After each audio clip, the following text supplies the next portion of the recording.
So at this point, you want to think about three primary sensory systems: exteroceptive, proprioceptive, interoceptive.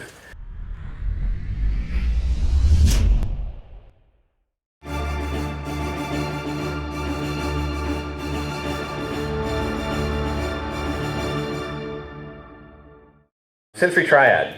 You will hear about this if you haven't, obviously, everywhere we go. So at this point, from now on in Z-Health, you want to think about three primary sensory systems: exteroceptive, proprioceptive, interoceptive. If you want to have an engaging conversation with another health and fitness professional, this is where I recommend that you start. Because most of them will not actually know these words, number one. And number two, they will not know that it's really, really important that you be an expert in all three.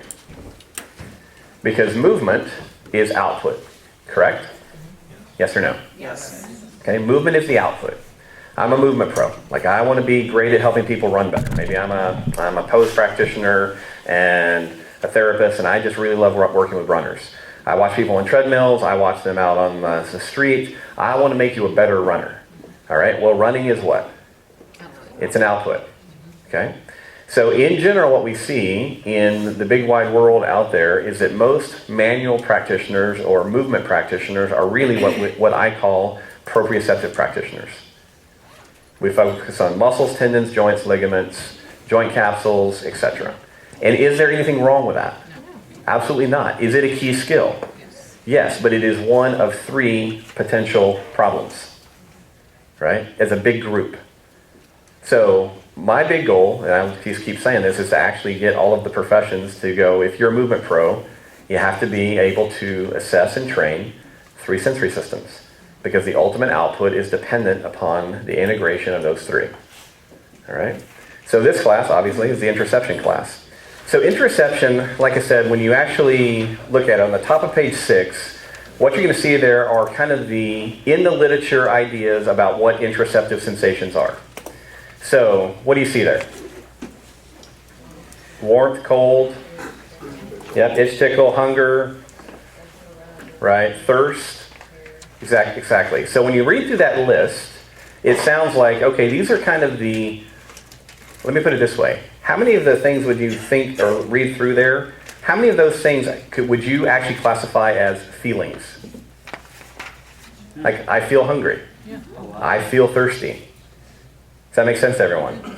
Now, that is kind of one of the interesting parts about this, because like I said, one of the most difficult things to separate in people's heads is the emotional aspect of a feeling versus the physiologic aspect of the feeling.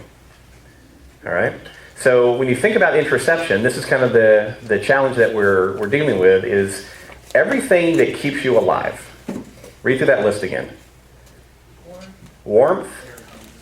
So think about this: hunger, thirst, and air. Do you see those on the list? Everything that keeps you alive is interoceptive.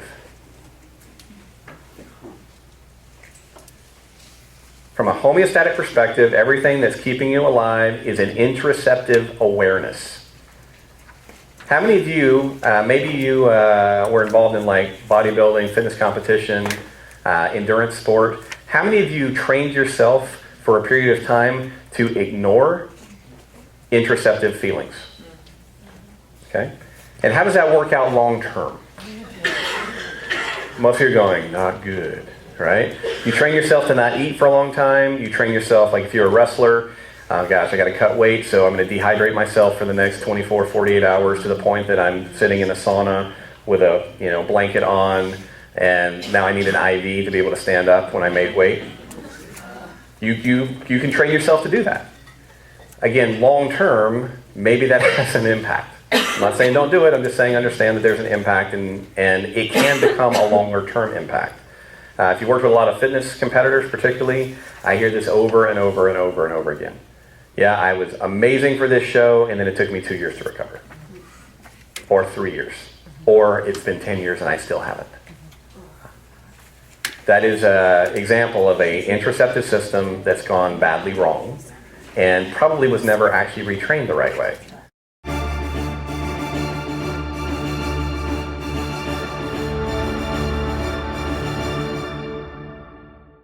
Exercises and ideas that I think you're going to love. One more time. It was really good right up until, Right. right up until I forgot. I had no idea what else I should say. Reshoot.